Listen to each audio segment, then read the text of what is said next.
A gente vai partir, e aí, quando a gente fala de ciência criminal, de ciência policial, a gente vai ter que falar um pouquinho de criminologia, a gente vai ter que falar um pouquinho, enfim, de várias coisas, né? É multidisciplinar, a gente não consegue falar de uma coisa sozinho, só dogmática, e não é isso que a gente está fazendo aqui hoje. Então, a gente tem que partir desse contexto, né? De onde que a gente está falando, em que momento histórico nós estamos inseridos.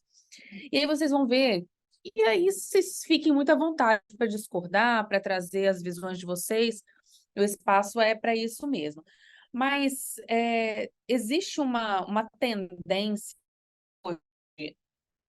até que é retroalimentada pela essa evolução tecnológica, que a gente está num dilema muito grande, que coloca assim meio que em xeque, ou, enfim, começa a criar uma tensão é, entre estar seguro e ser livre.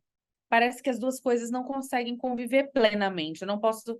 Parece que hoje eu não consigo estar 100% seguro sendo livre, nem consigo ser 100% livre e estar seguro. E essa tensão ela vai se tornando assim cada vez mais palpável e ela vai refletir um desafio da nossa sociedade, né? Como que a gente vai manter a segurança, a paz social, sem sacrificar as liberdades individuais?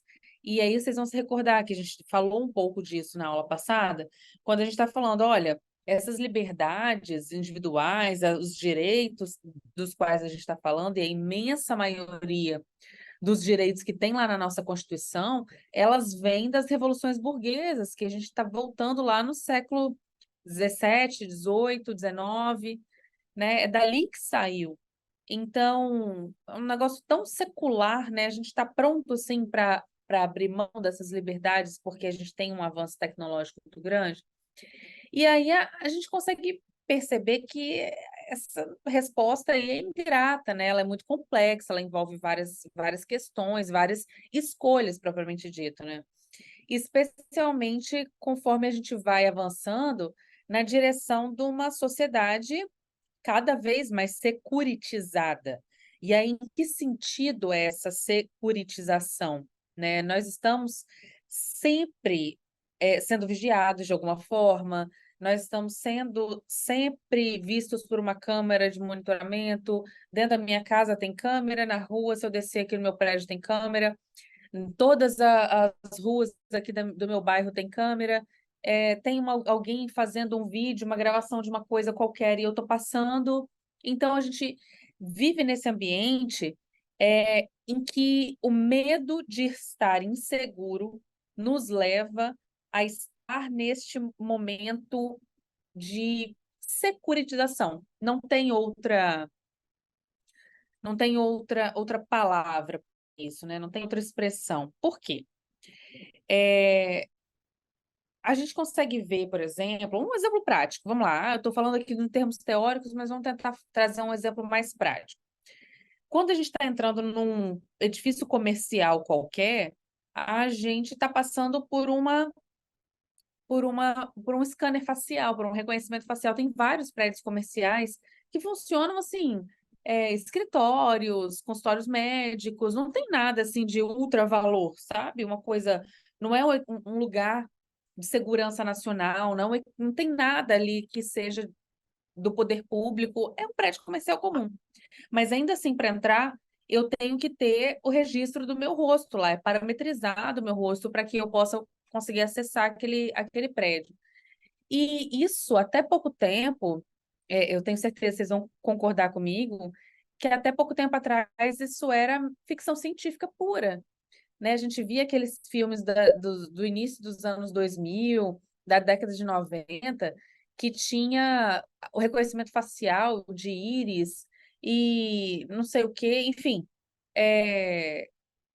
para você acessar um lugar de altíssima segurança no filme. E hoje é para entrar num prédio comercial qualquer, né?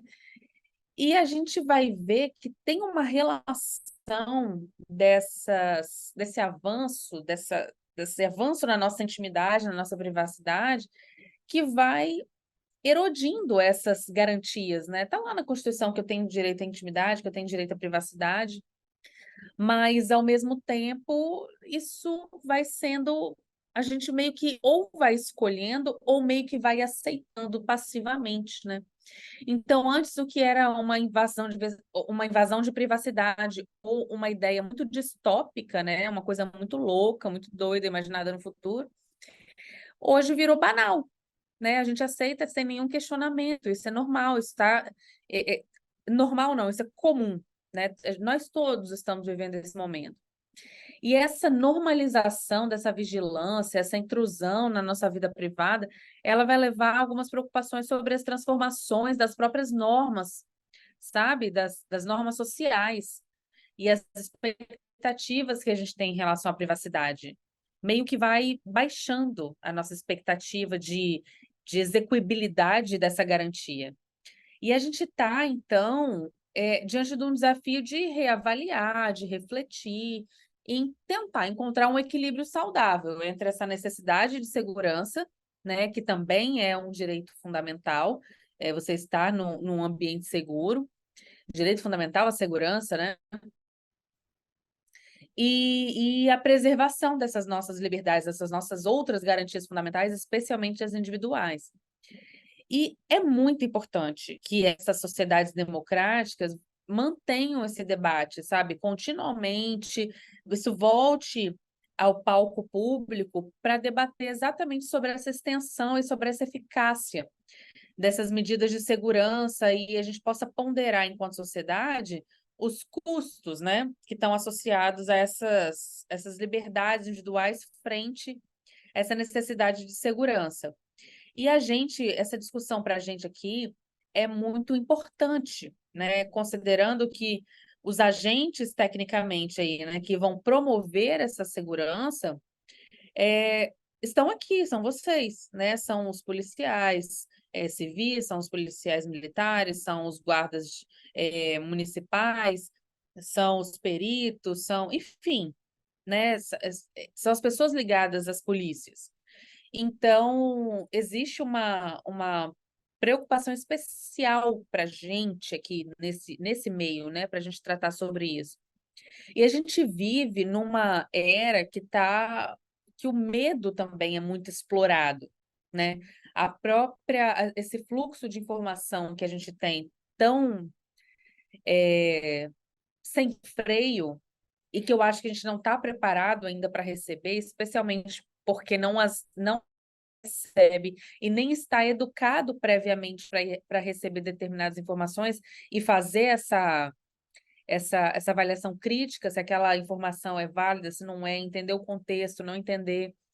Então, a gente vive com medo, né? Existe uma sensação generalizada de medo.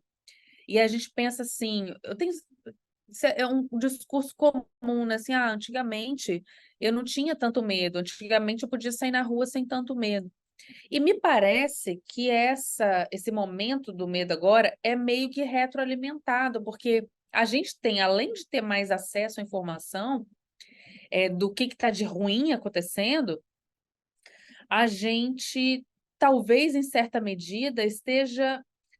Não sei se exatamente poderia ser essa palavra, e fica aí um questionamento para a gente refletir, tá? Não estou dizendo que é ou que não é, mas que existe também até uma estimulação, talvez, né, de um crescimento de determinadas condutas, porque as pessoas meio que agem em bando, né? Você vê uma pessoa fazendo uma coisa, e daí a gente consegue até tirar. Quando existe suicídio, por exemplo, a gente não divulga isso, porque é uma mensagem que as pessoas que estão propensas a cometer suicídio recebem e se tornam ainda mais propensas a cometer suicídio. Existiu uma segurada também nas informações de ataque a escolas, por exemplo, justamente porque começa a divulgar isso massivamente, e aí outras pessoas, outros jovens que têm essa mesma tendência de cometer, se sentem estimulados, porque eles não estão sozinhos, e a coisa vira uma bola de neve, sabe?